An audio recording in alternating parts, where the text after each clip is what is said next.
Quite early on in Savannah, the sages taught me that the fastest way to double or even triple the amount of energy I had was to learn the art of effective breathing.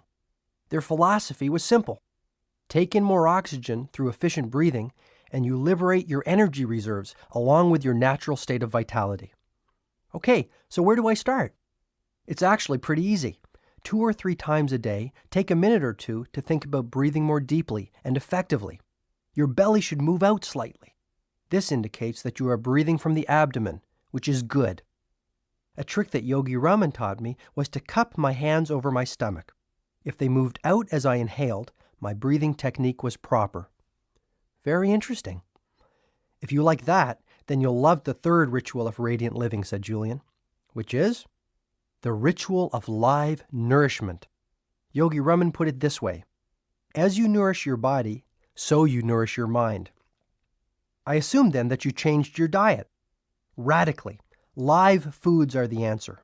Live foods are those which are created through the natural interaction of the sun, air, soil, and water. What I'm talking about here is a vegetarian diet. Fill your plate with fresh vegetables, fruit, and grains, and you might just live forever. Is that possible? Most of the sages were well over 100, and they showed no signs of slowing down. But is this type of diet healthy? This is the diet that nature intended. It is alive, vital, and supremely healthy. The sages have lived by this diet for many thousands of years. If you like meat, you can certainly keep eating it. Just remember that you are ingesting dead food. If you can, cut back on the amount of red meat that you eat. It is really hard to digest, and since your digestive system is one of the body's most energy-consuming processes, valuable energy reserves are needlessly depleted by this foodstuff. Do you see what I'm getting at?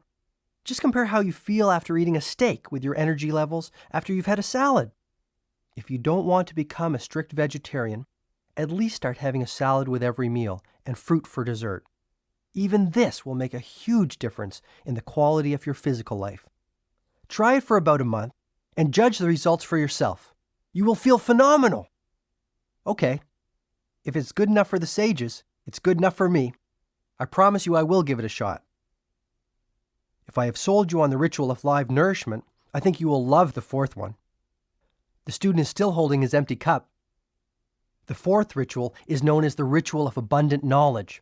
It centers around the whole notion of lifelong learning and expanding your knowledge base for the good of yourself and all those around you. Read regularly. Reading for 30 minutes a day will do wonders for you, but I must caution you. Do not read just anything. Make it something that will improve both you and the quality of your life. What did the sages read? They spent many of their waking moments reading and rereading the ancient teachings of their ancestors. They devoured this philosophical literature. It was in Savannah that I really learned the power of the book and the principle that a book is the best friend of the wise. To truly get the best out of a great book, you must study it, not just read it. The sages would read many of the books of wisdom in their vast library 10 or 15 times. They treated great books as scriptures, holy documents of divine origin. Wow, is reading really that important? 30 minutes a day will make a delightful difference in your life because you will quickly start to see the vast reserves of knowledge available for your use. Read the right books. Learn how those who have preceded you have handled the challenges you are currently facing. What exactly are the right books? Any titles you could recommend to an eager young beaver? I said, flashing a broad grin. Sure. You will thrive on the biography of the great American Benjamin Franklin. I think you will also find much growth impetus from Mahatma Gandhi's autobiography entitled The Story of My Experiments with Truth. I also suggest that you read Siddhartha by Hermann Hesse, the highly practical philosophy of Marcus Aurelius, and some of the work of Seneca. You might even read Think and Grow Rich by Napoleon Hill. I read it last week and I thought it was very profound. Think and Grow Rich, I exclaimed. But I thought you left all that behind you. I'm really sick and tired of all the make money fast manuals that are being peddled out there by snake oil salesmen preying on the weak.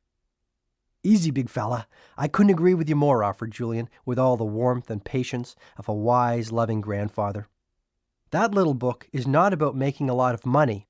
It's about making a lot of life. Think and Grow Rich is about abundance, including spiritual abundance, and how to attract all that is good into your life. You might do well to read it, but I will not press the point. Sorry, Julian. I guess my temper gets the better of me sometimes, I offered apologetically. One more thing I need to improve. I really am grateful for all that you are sharing with me. No problem. My point is simply read and keep reading. Do you want to know something else interesting? What? Books simply help you to see what is already within yourself. That's what enlightenment is all about. After all my journeying and exploring, I found that I have actually come full circle back to the point from which I started as a young boy. But now I know myself, and all that I am and can be. Okay, what's the fifth ritual of radiant living? It is the ritual of personal reflection. You see, we all have many sleeping talents inside of us. By taking the time to get to know them, we kindle them. However, silent contemplation will deliver even more than this. This practice will make you stronger, more at ease with yourself, and wiser. I'm still a little fuzzy on the concept, Julian. Every night, the sages would retire to the sanctuary of their huts covered by fragrant rose petals and sit in deep contemplation. Yogi Raman would actually take a written inventory of his day. What kinds of things would he write down, I asked. First, he would list all of his activities, from the personal care activities of his morning to his interactions with the other sages. Interestingly, he would also write down the thoughts he had run through his mind during that particular day. Isn't that hard to do? I can hardly remember what I thought 5 minutes ago, let alone 12 hours ago. Take the time to think. Get into the regular habit of personal introspection. Once Yogi Raman had listed all that he had done and all that he had thought in one column, he would then do an assessment in another column. As he was confronted by his activities and thoughts in the written form, he asked himself whether they were positive in nature. If they were, he resolved to continue giving his precious energy to them. And if they were negative, then he would come up with a clear course of action to get rid of them. I think an example might help me. Can it be personal? Julian asked. Sure, I'd love to know some of your innermost thoughts, I suggested. Actually, I was thinking about yours. We both started to giggle like a couple of kids in a schoolyard. Oh, all right. You always did get your own way. Okay, let's go through just a few of the things that you did today. Write them down on that piece of paper on the coffee table, Julian instructed. I started to realize that something important was about to happen. This was the first time in years that I had actually taken the time to do nothing but reflect on the things I was doing and the thoughts I was thinking.